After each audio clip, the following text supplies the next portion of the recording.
Hello students. So in this part we will discuss about the parallelogram law of vector addition, and this is the most important part. Okay, keep in mind. Parallelogram law of vector addition. Okay, so first we have to write the statement. Okay, so it is like this: if two vectors are represented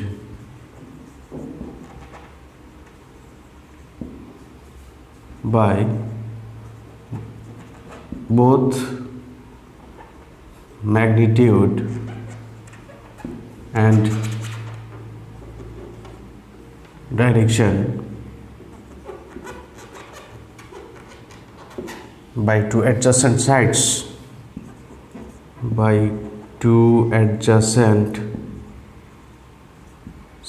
of a parallelogram,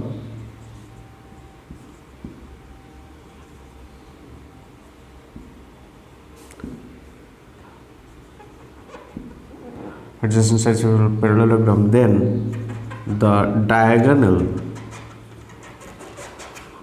starting, क्योंकि एक parallelogram में दो diagonals होते हैं.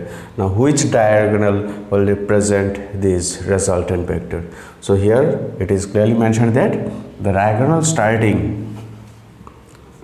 from the point of intersection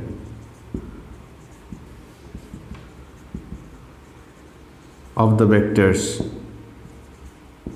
of the given vectors represents the resultant vector.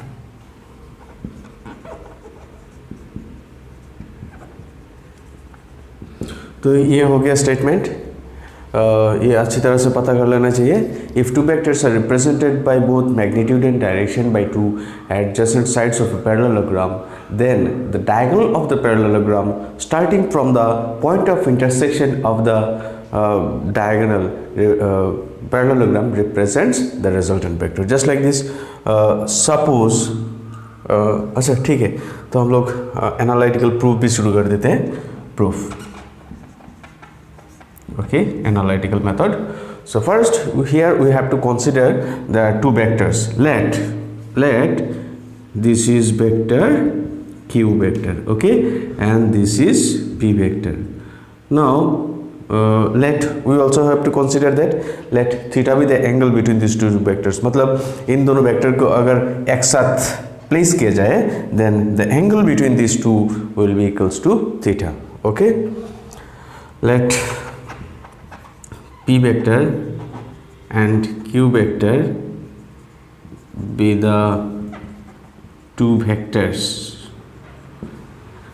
and let theta be the angle between them. Okay, let consider the vectors are placed in such a way that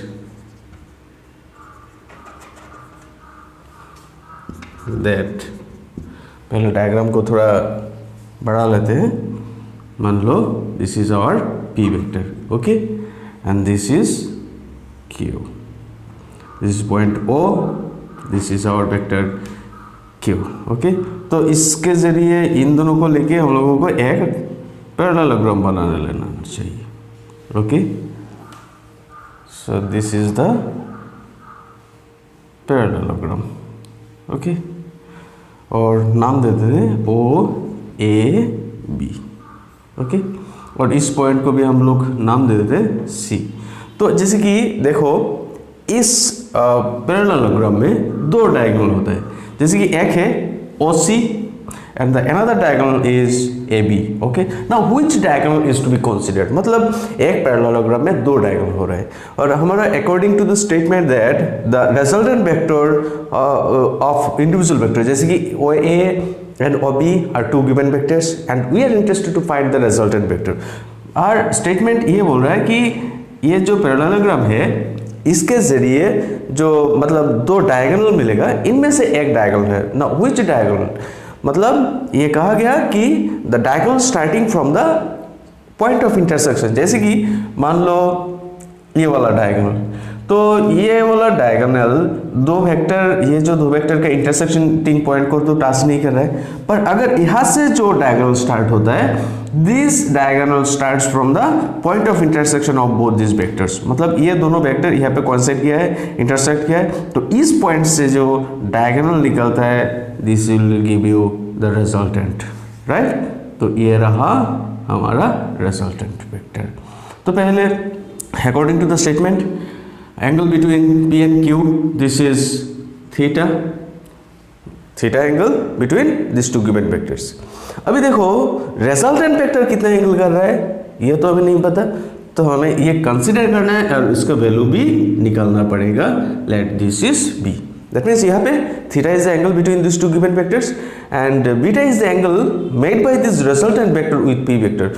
अगर तुम इसको r vector और b vector q vector के बीच में angle consider करते हो तो फिर भी ठीक है, कोई प्रॉब्लम नहीं है, but right now we are considering angle between r and p।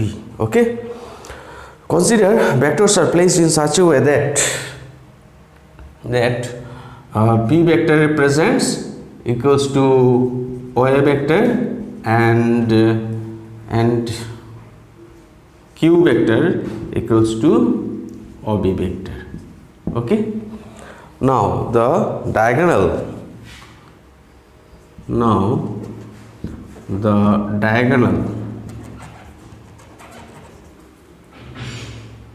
starting from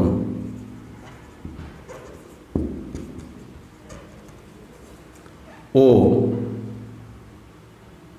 that is diagonal का नाम OC vector represents the resultant vector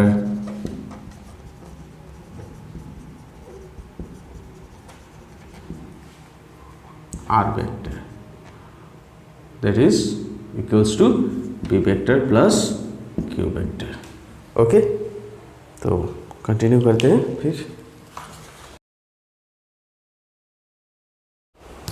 तो यहाँ पे हमें पहले कंसीडर कर लेना चाहिए, मैग्नीट्यूड कंसीडर करेंगे हम लोग।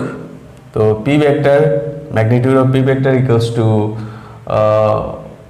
OA vector is equals to p, क्योंकि हम लोगों ने ये सबको मॉड के अंदर डाल के रखा है। q vector equals to OB vector equals to Q। okay, resultant vector that is R vector, इसका magnitude is equals to OC vector which is equals to R। okay, next we will say that drawing portion में let us draw, क्या करना है, just like the earlier one we have to draw one normal and this is our extended OA, नाम दे देते हैं D। okay, now you see angle BOA angle जितना होगा obviously CADB उतना ही होगा, so this is our also angle theta। और यहाँ पे ये AC क्या रिप्रेजेंट करे, just like this replica of OB जैसा ही AC है, तो ये भी हमारा Q वेक्टर ही निकला। ओके, तो ठीक है अभी। और here this is 90 degree right angle ना, क्योंकि CD perpendicular to extended AD। Let us draw CD perpendicular on extended OA vector. ठीक है, हो गया। नाउ फ्रॉम राइट ट्रायंगल, कौन सा, OCD triangle, OCD triangle, right angle triangle. So here we will be using Pythagoras theorem. Using Pythagoras theorem from this right triangle, we can say that OC square equals to what? OC square equals to OD square plus CD square, right? So OC square equals to OD square plus CD square. क्या है? Q Pythagoras theorem है कि नहीं? हाँ, तो अभी OD को क्या लिखा जा सकता है? OD is nothing but OA plus AD, right? OA plus AD whole square plus CD square. तो OA square to OA AD plus AD square plus CD square. Now OA square plus 2 OA AD plus, अभी देखो यहाँ पे triangle from right triangle ACD, यहाँ से क्या मिल रहा है? देखो इसमें से this AC square equals to AD square plus CD square. AC square equals to AD square plus CD square, right? तो यहाँ पे हमें क्या मिला है? AD square plus CD square. Ultimately मतलब क्या रहा? AC square, right? हो गया? अच्छा, अभी थोड़ा और इरेज कर लेते हैं.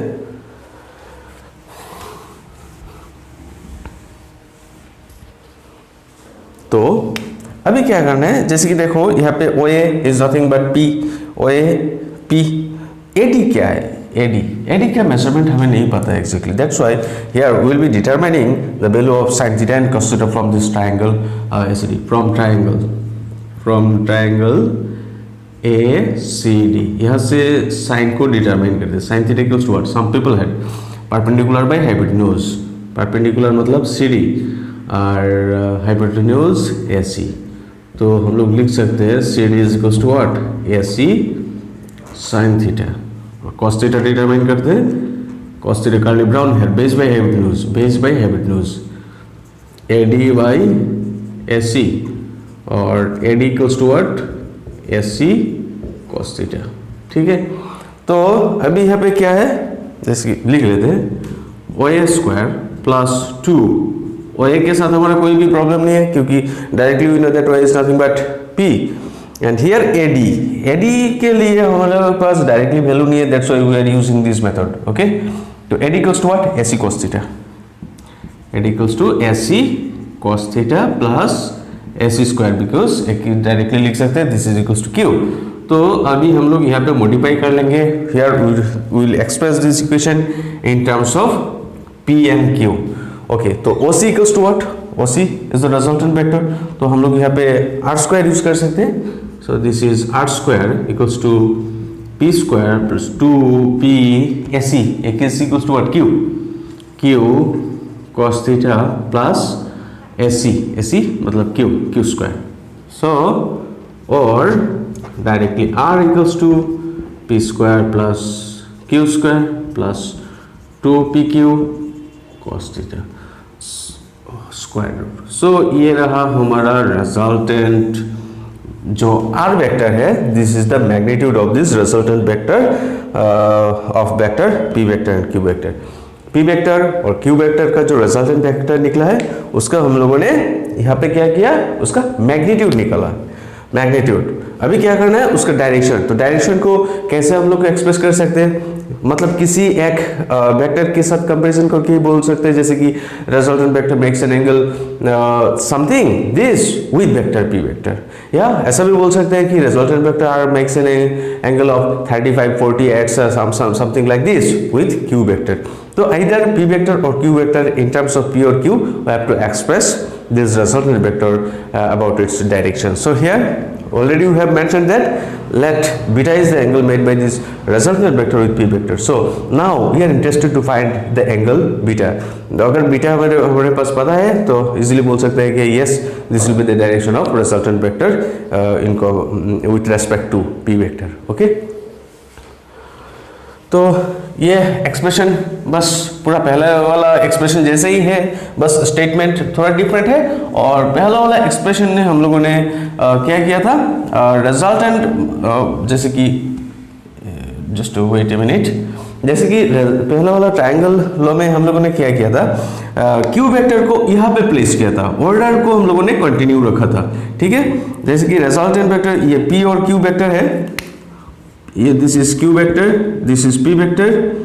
ओके, और ट्रायंगल लॉ में हम लोगों ने इस क्यू वेक्टर को यहाँ से उठा के यहाँ पे लेके प्लेस किया था। और पैरेललोग्राम लॉ में क्या कर रहे हैं, बस उस वेक्टर को इसी एंड में प्लेस किया है, वहां पे नहीं।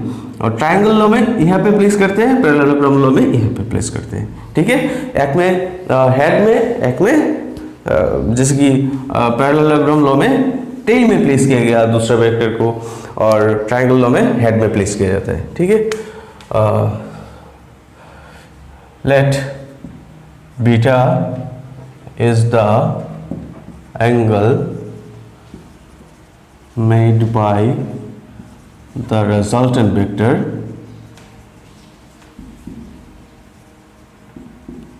with p vector p। Vector लिखा है ना यहाँ पे, तो ठीक है। Okay, therefore tan beta turn permanently black perpendicular by base. तो इस बड़ा सा ट्रायंगल के लिए परपेंडिकुलर बाय बेस, तो C D by O D. Okay, this is O, तो C D divided O D को क्या लिखा जा सकता है, ओ ए प्लस ए डी। तो C D is equal to what, C D का तो वैल्यू डायरेक्टली नहीं है, यहाँ पे मिल रहा है हमें C D. C D equals to A C sine theta, और ओ ए तो क्यू वेक्टर है तो ओ ए को ऐसे ही रहना है, और A D equals to A C cos theta. ठीक है, सो ए सी और ओ ए को अभी in terms of P and Q लिख लेते हैं। तो A C equals to what, A C equals to Q, this is Q sine theta, और नीचे क्या है, this is P plus Q cos theta, and here it is tan beta. तो आसानी से हम लोग लिख पाएंगे tan beta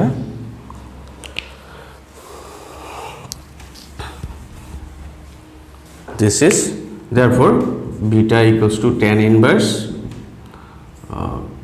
q sin theta divided by p plus q cos theta. Okay, तो ये रहा हमारा final expression. This beta gives direction of the resultant vector which gives direction of the resultant vector r vector। Okay, ये हो गया हमारा expression. Now we have to find or we study the cases, 2 or 3 cases. Okay, so let's erase it first. तो जैसे कि हमारे पास main equation है r रिजल्टेंट वेक्टर का magnitude r equals to square root p square plus q square plus 2pq cos theta, whatever be the method, triangle or parallelogram resultant or ultimate expression is same. So here case 1 हम लोग बोल रहे हैं when theta equals to 0 degree। theta equals to 0 कब होता है, when vectors are acting along same direction, isn't it? For parallel vectors के बीच में भी एंगल 0 ही होता है। So in that case क्या हो जाएगा, theta equals to 0, तो therefore r equals to square root p square plus q square plus 2pq cos 0 degree। Okay, तो cos 0 equals to what, cos 0 equals to 1, cos 0 degree equals to 1। तो हमारा expression क्या हो जाएगा, this is p square q Q square 2pq। तो result ultimately क्या, this is square root p plus q whole square. तो ultimately बोल सकते हैं therefore r is equals to what, p plus q। जैसे कि हम लोगों ने जस्ट स्टार्टिंग में किया था कि when vectors are acting in same direction. ठीक है, now case 2 when theta equals to 90 degree. तो ऑब्वियसली अच्छा ये केस कौन सा है, परपेंडिकुलर वेक्टर्स, जब एक वेक्टर दूसरे के ऊपर परपेंडिकुलर रहेगा। ओके, तो in that case what happen, cos theta क्या हो जाएगा, cos 90 equals to how much, 0। तो cos 90 होने से क्या हो जाएगा, this square root p square plus q square और प्लस ट्वाइस pq, ये वाला पार्ट 0 हो जाएगा। तो अल्टीमेटली क्या रह जाएगा, तो यही रह जाएगा resultant. Now case 3 when theta equals to 180 degree. तो ये कब होता है, when vectors are anti parallel vectors के लिए वेक्टर्स। ओके, तो ऐसा सिचुएशन में cos थीटा क्या हो जाएगा, cos 180 इक्वल्स टू -1। तो r equals to square root p square plus q square minus 2pq हो जाएगा, राइट। तो ये इक्वल्स टू p स्क्वायर, अच्छा डायरेक्टली लिख लेते हैं p minus q whole square, और r इक्वल्स टू क्या हो जाएगा, this is p minus q। तो ये जाता है रिजल्टेंट। जैसे कि ऐसा सिचुएशन में रिजल्टेंट क्या होता है, जस्ट एक से दूसरे को सब्ट्रैक्ट करना है। So these are 3 cases. Okay, now we also have to mention about the properties of vector addition। okay, properties of vector addition, सिर्फ 3 ही प्रॉपर्टी है, जैसे कि vector addition is commutative, that is a plus B vector करो या b के साथ a को add करो, कोई फर्क नहीं पड़ता है, this are same thing. Okay, so this is one of the properties of vectors, जैसे कि हम लोग बाद में देखेंगे कि एक के साथ दूसरे को ऐड करना है, सब्ट्रैक्शन करना है, ये सब ऑपरेशंस हम लोग करेंगे प्रैक्टिकली। तो okay, then vector addition is associative, जैसे कि a plus B plus C, पहले हम b प्लस सी करेंगे, फिर उसी रिजल्ट के साथ a को ऐड कर देंगे, which will be equals to a plus B, a को b के साथ ऐड कर दो, फिर c वेक्टर को उसके साथ ऐड कर दो, रिजल्ट अल्टीमेटली सेम ही है। Okay, and the third option is vector addition is distributive। जैसे कि मान लो किसी एक कांस्टेंट के जरिए a और b का समेशन को हम लोग मल्टीप्लाई कर रहे हैं, तो वो बात एक ही है, जैसे कि इंडिविजुअली उसी कांस्टेंट के जरिए वेक्टर को पहले मल्टीप्लाई किया जाए फिर ऐड किया जाए। So this are basically the 3 properties of vector addition. ठीक है, तो ये यहाँ तक रहा वेक्टर एडिशन के बारे में। Now we will solve a few numerical problems and then we will see about the subtractions। Okay।